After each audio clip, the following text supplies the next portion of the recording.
ઠાકોરજીનું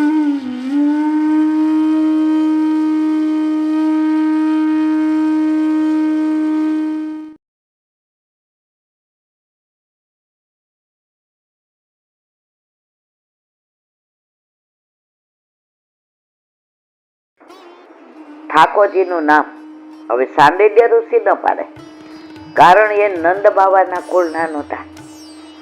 હતા કયા કુળના? વૃષિ કુળના, વસુદેવ દેવકીના. એટલે વસુદેવજીએ ગર્ગાચાર્યજીને કહ્યું કે તમે ગોકુળ જઈ અને મારા લાલાનું નામ પાડી આવો. હવે ગર્ગાચાર્યજી આવ્યા, નંદ બાવા રાજી થયા. એ કે તમારું લાલાનું નામ પાડ્યું? એ કે ના, હજી નથી પાડ્યો. એ કે હું પાડી દઉં.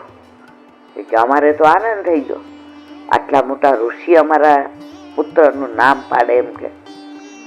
તો કે તમે અત્યાર સુધી દરેક ઉત્સવ બહુ ધામધૂમથી કરો, પડખું ફેરવે તોય તમે પરિવર્તન ઉત્સવ કરો. લાલો ચાલતા શીખે તોય એનું જુદું કરો, બોલતા.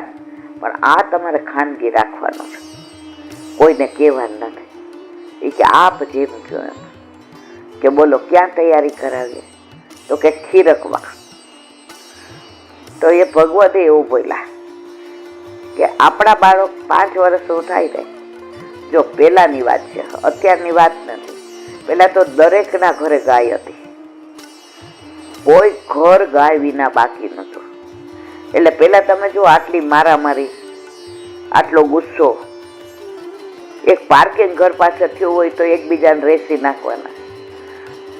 પેલા ગાયનું દૂધ પીવામાં આવતું, ગાયનું દૂધ મેળવવામાં આવે, ગાયના દૂધનું માખણ, ગાયનું ઘી, ગૌમૂત્ર, ગાયનું છાણ. અમારા ઘરે તો એટલી બધી મરજાદ હતી કે અમે ટાઈમમાં થાય ને એટલે એ 3 દિવસ અમારે ગૌમૂત્રથી પોતવાનું જ્યાં અમે ખાધું હોય, અને પછી ગાયના છાણથી લીપવાનું. અને ચોથે દિવસે એ અમારા વાસણ હોય ને એમાં બા અંગારા નાખે, અમે ખાસા કરીએ એટલે. અને અંગારા અમારા આમ ફેરવવાના, આખા પાત્રમાં એ અંગારા પેલા થઈ જાય તો વાસણ શુદ્ધ બની જાય. પછી બા અંદર જળ રાખે અને પછી રાખથી પાછી ધોવે. એ પાત્રને અંદર તો નહીં જ લઈ જવાના, એ જુદા મૂકવાના. અને અમે જ્યાં જયમાં હોઈએ ત્યાંય અમારે 7 વાર ગૌમૂત્રથી પોતું કરવાનું, છાણથી. અને એ અંગારા નાખે પછી જ જગ્યા ચોખ્ખી થાય. હવેની વાત નથી, હવે તો બધું જો પરિવર્તન દુનિયાનો નિયમ છે. તો ગર્ગાચાર્યજીએ કીધું કે યશોદા, રોહિણી, તમે 2 બાળકને લઈને ખીરકમાં આવો, પણ તમે છાનું રાખજો. આ વસ્તુ જાહેર કરે કે આ છો ભલે ભલે. હવે રોહિણીજી બહુ ચતુર શિરોમણી. રોહિણીજીએ કહ્યું, એ કે બેના, બધા કે છે ગર્ગાચાર્યજી બહુ હોશિયાર, 3 કાળનું જાણે, હાલે થોડી તીખળ કરીએ. યશોદાજી કે એવું ના કરાય, આ તો મોટા મોટા ગુરુ છે. યશોદાજી તો હાવ ભોળા, હાવ ભગવાનના ઘરનું માણસ. એ ભગવાનના માં હતા એટલે ભોળા જ હોય. રોહિણીજી કે ના, એક કામ કર યશોદા, તું છે ને આ મોટા લાલાને તાર ગોદમાં લઈ લે, અને હું આ નાના લાલાને મારી ગોદમાં લઉં. આપણે કહેવાનું નહીં કોણ કોનો પુત્ર છે. સમજી જાય છે કે નહીં? ખબર પડે કેટલા હોશિયાર. યશોદાજી કે બેન, યું મત કરો ને, ગુરુ કોઈ યું નહીં કરતે. ના, તો યશોદાજી ખાલી તીખળ છે, આમાં ક્યાં આપણે કાંઈ ખોટું કરવાનું. યશોદાજી ભોળા એટલે કશું બોલી ના શક્યા.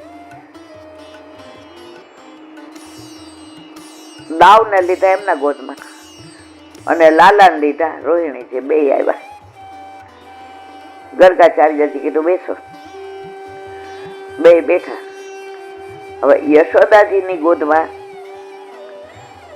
દાવજી હતા ગર્ગાચાર્યજી કે પેલા આ રોહિણી, રોહિણેય એટલે આ રોહિણી નો છે, એ કે આ પુત્ર રોહિણી આપ લઈ લ્યો, અને લાલા ને યશોદાજી આપ લઈ લ્યો.